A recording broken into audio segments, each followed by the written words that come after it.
आज हम most useful cursor property के बारे में देखेंगे कि कर्सर होता क्या है और उसे किस प्रकार अप्लाई करते हैं। तो कर्सर एक ये चीज होती है कि आप किसी भी बटन या लिंक पर जब माउस होवर करते हैं, उस पर क्लिक करते हैं, तो हम अपने जो पॉइंटर है उसे डिस्क्राइब करते हैं कि ये किस चीज के लिए है, उसे हम डिस्क्राइब करते हैं। तो मैं यहाँ पे अपना सबलाइम टेक्स्ट एडिटर ओपन करता हूँ, मैं इस फाइल को सेव कर देता हूँ। तो मुझे अब यहाँ पे HTML का बॉडी स्ट्रक्चर चाहिए, मैं इसे टाइटल दे देता हूँ, टाइटल में इसे कर्सर ही कर देता हूँ। अब मैं यहाँ पे जो भी CSS लिखूंगा, इंटरनल CSS लिखूंगा, तो मुझे यहाँ पे स्टाइल टैग चाहिए। इस स्टाइल टैग के अंदर मैं इंटरनल CSS अप्लाई करूंगा। तो अब कर्सर के बहुत टाइप्स भी आते हैं, तो हमने टाइप अपने रिक्वायरमेंट के अनुसार बनाए, जैसे कि जनरल कर्सर के अंदर क्या आते हैं, लिंक एंड स्टेटस कर्सर के क्या अंदर आते हैं, तो इसके अंदर पॉइंटर आता है, वेट आता है, तो selection cursor, drag and drop cursor. तो आप किसी भी वेबसाइट पे जाते हैं तो हम जब कोई कंटेंट को ड्रैग एंड ड्रॉप करते हैं, तो उस समय जब हम उस पर माउस क्लिक करते हैं तो वहां पे जो आइकॉन आता है तो वो हमारे ड्रैग एंड ड्रॉप कर्सर के अंदर आता है। रिसाइजिंग एंड स्क्रोलिंग कर्सर, तो ऐसे उन्होंने कर्सर के एक पर्टिकुलर टाइप्स बनाए, उस टाइप्स के अंदर उसके कर्सर के वैल्यूज है, जब हम प्रॉपर्टी को वैल्यूज अप्लाई करते तो वो वैल्यूज है। और जूम एंड ग्रैब कर्सर, तो इस प्रकार से। तो अब हमें यहाँ पे एक बटन लेना पड़ेगा CSS से, ताकि हम कर्सर का एग्जांपल अच्छे से समझ सके कि कर्सर एक्चुअली होता क्या है। तो मैं यहाँ पे सबसे पहले हेडिंग ले लेता हूँ और मैं यहाँ पे एग्जांपल दे देता हूँ, और इसके नीचे मुझे अभी बटन लेना है, तो मैं यहाँ पे सिंपली बटन ले लेता हूँ। और बटन के अंदर में यहाँ पे मुझे अपने बटन के लिए CSS लिखनी पड़ेगी, तो मैं सिंपली क्लास बटन दे देता हूँ। तो मैं बटन सिलेक्टर लेके उसके अंदर CSS लिखने वाला हूँ। अब मैं इस बटन को यहाँ पे सिंपली क्लिक में नेम दे देता हूँ। अब मैंने यहाँ पे सिंपली बटन के लिए CSS लिखी, मैं इसे सेव कर देता हूँ और एक बार ब्राउजर में जाके रन करके देखता हूँ। तो आप यहाँ पे देख सकते हैं हमारा सिर्फ HTML का कोड यहाँ पे रन हो चुका है। तो यहाँ पे इस प्रकार से हमने एक सिंपल बटन ले ले और ऊपर एक हेडिंग लिया है कि कर्सर एग्जांपल। तो अब मैं यहाँ पे मुझे CSS लिखनी पड़ेगी बटन के लिए हमें कुछ, तो मैं यहाँ पे बटन सिलेक्टर ले लेता जो कि हमने क्लास में पहले से डिक्लेयर किया है। तो मुझे यहाँ पे अपने बटन को बैकग्राउंड कलर देना पड़ेगा, तो मैं इसे बैकग्राउंड कलर दे देता हूँ। आप अपने हिसाब से कोई भी इसे बैकग्राउंड कलर दे सकते हैं। बैकग्राउंड कलर के बाद मैं इसे बॉर्डर दे देता हूँ, तो मैं इसे बॉर्डर नहीं देना चाहता तो बॉर्डर नन कर देता हूँ। और कलर में जो आपने टेक्स्ट के कलर है तो मैं इसे व्हाइट दे देता हूँ, इसे भी मैं अपने कोड में दे देता हूँ 3 टाइम्स ये। फिर कलर के बाद मैं यहाँ पे इसे पैडिंग दे देता हूँ। तो पैडिंग मुझे क्या चाहिए, पैडिंग में इसे 15 पिक्सल और 32 पिक्सल दे देता हूँ। तो पैडिंग मैंने इस तरह से अप्लाई कर दी। पैडिंग के बाद मुझे इसे टेक्स्ट अलाइन चाहिए, तो मैं इसे टेक्स्ट अलाइन सेंटर ही दूंगा। टेक्स्ट अलाइन के बाद मुझे यहाँ पे टेक्स्ट डेकोरेशन चाहिए, तो टेक्स्ट डेकोरेशन हम अपने अंडरलाइन हटाना चाहते हैं, तो इसलिए मैं टेक्स्ट डेकोरेशन नन कर देता हूँ। टेक्स्ट डेकोरेशन के बाद मुझे इसे डिस्प्ले इनलाइन ब्लॉक देना है, तो इसकी वजह से हमारा बटन यहाँ पे देखे, मैं इसे सेव कर देता हूँ। तो मैं यहाँ पे इसे एक बार रन करके देखता हूँ, तो यहाँ पे देखे हमारा एक बटन इस प्रकार से यहाँ पे आ रहा है। तो ये जब भी मैं इस पर माउस ओवर कर रहा हूँ तो हमारा जो माउस है वो बाय डिफॉल्ट ही ले रहा है, एक पॉइंटर का शेप में है, अभी कर्सर उसका पॉइंटर है। तो अब मैं क्या कर देता हूँ, यहाँ पे मैंने डिस्प्ले इनलाइन ब्लॉक कर दिया। अब इसके बाद मुझे यहाँ पे फॉन्ट साइज देनी है, तो मैं इसे फॉन्ट साइज दे देता हूँ। तो फॉन्ट स्टाइल नहीं, मुझे फॉन्ट साइज देनी, तो मैं यहाँ पे फॉन्ट साइज इसे 20 पिक्सल कर देता हूँ।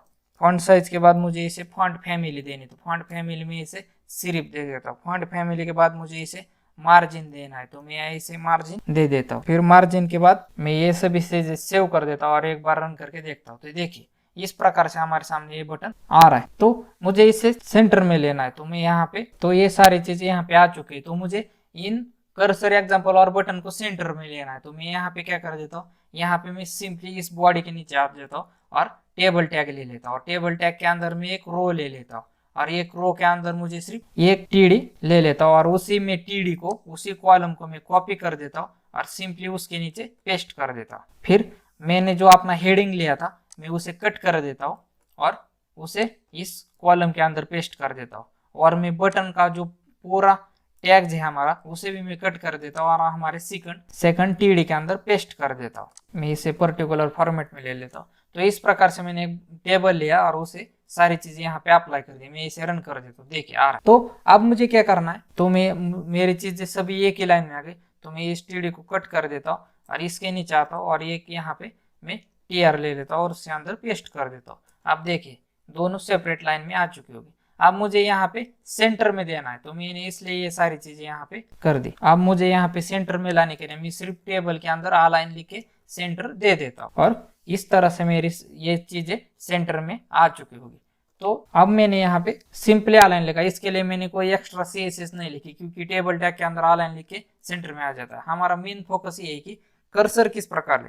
तो अभी कर्सर के बहुत सारे टाइप्स आते हैं, तो कर्सर के अंदर हमने बताया कि किस किस टाइप्स के अंदर कौन से चीजें यहाँ पे आती है। तो मैं यहाँ पे सबसे पहले हमारी प्रॉपर्टी है कर्सर, और इसी कर्सर प्रॉपर्टी और वैल्यूज डिफरेंट है। जैसे कि वैल्यूज है डिफॉल्ट है, पॉइंटर है, टेक्स्ट है, वेट है, हेल्प है, प्रोग्रेस है, क्रॉस हेयर है, मूव है और URL है। इस तरह से कर्सर के अंदर बहुत सारी वैल्यूज है। आप गूगल पे जाके कर्सर की वैल्यू सर्च कर सकते, और एक एक वैल्यू को आप अपनी एग्जांपल में किस प्रकार अप्लाई होता है और उससे क्या होता है, ये सारी चीजें देख सकते हैं। तो मैं यहाँ पे सबसे पहले पॉइंटर ले लेता हूँ और मैं इसे रन कर देता हूँ। यहाँ पे देखिए, जैसे मैं माउस यहाँ पे ले लूँ तो मेरा हैंड का आइकॉन आ रहा है, तो ये मेरी पॉइंटर की वजह से आ रहा है, पॉइंटर वैल्यू की वजह से। तो मैंने यहाँ पे पॉइंटर ले ली, तो मैं यहाँ पे अभी डिफॉल्ट ले लेता हूँ। यहाँ पे नीचे आ रहा है डिफॉल्ट, तो डिफॉल्ट की वजह से जो हमारी इसके प्रीवियस की कंडीशन थी, जो हमारा माउस होता है, तो उसी प्रकार हमारा ये डिफॉल्ट है, मैंने पहले भी कहा था। तो डिफॉल्ट हमें समझ गया है।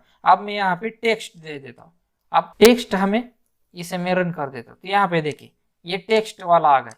तो जब भी हम किसी वेबसाइट पे इनपुट बॉक्स लेते, कोई फॉर्म लेते, तो उस पर माउस हम और उस पर क्लिक करते, हमारा टेक्स्ट का हमें कर्सर आ जाता है। ये टेक्स्ट कर्सर टेक्स्ट की वजह से आ जाता है। तो मैं अभी वेट दे देता हूँ, तो वेट का आपको मालूम पता ही है। तो यहाँ पे वेटिंग आ रहा है, तो यहाँ पे देखिए किस प्रकार से यहाँ पे वेटिंग लोडिंग हो रहा है। तो ये वेट की वजह से हो रहा है। अभी फिर वेट से मैं यहाँ पे हेल्प दे देता हूँ। किसी वेबसाइट पे यदि इनडायरेक्टली मैसेज देना हो तो हम ये हेल्प का यहाँ पे दे सकते हैं। तो हेल्प यहाँ पे क्वेश्चन मार्क ले रहा है, तो इस प्रकार से। तो हेल्प के बाद मैं यहाँ पे क्या कर देता हूँ, मैं यहाँ पे प्रोग्रेस दे देता हूँ। नीचे आ रहा है प्रोग्रेस, तो यहाँ पे मैं माउस और देखिए ये प्रोग्रेस का है, मतलब हमारी कोई भी चीज यहाँ पे प्रोग्रेस में है। तो इसका ये इनडायरेक्टली मीनिंग होता है कि ये चीज प्रोग्रेस में है। अब मैं यहाँ पे क्रॉस हेयर दे देता हूँ। तो क्रॉस हेयर की वजह से देखिए यहाँ पे प्लस का आइकॉन आ जाएगा। तो आपको कोई बॉक्स यहाँ पे ड्रॉ करना हो, रिसाइज करना हो, तो ये आप क्रॉस हेयर का दे सकते हैं। अब मुझे मूव करना है कोई चीज, तो मैं यहाँ पे सिंपली मूव को लिख दूंगा। तो यहाँ पे देखिए ये चीज ऐसे आप किसी वेबसाइट पे चीजें ऐसे मूव करते हैं, तो ये ड्रैग एंड ड्रॉप के अंदर आता है मूव के बाद मुझे URL देना है, URL। तो मैं यहाँ पे अभी देखता हूँ कि क्या आता है। तो यहाँ पे डिफॉल्ट आ रहा है, तो इसके अंदर आप यहाँ पे URL दे सकते हैं, जिस पर क्लिक करते हैं आप उस URL तक पहुंच सकते हैं। तो मैं और भी ऐसे यहाँ पे देखता हूँ कि मैं यहाँ पे जूम इन कर देता हूँ अभी वैल्यू। तो जूम इन करने से यहाँ पे देखिए यहाँ पे जूम इन का आ रहा है। तो मैं यहाँ इसी तरह आप यहाँ पे जूम आउट भी कर सकते हैं। मैं इसे सेव कर देता हूँ, तो जूम इन में प्लस आता है, जूम आउट में माइनस आता है।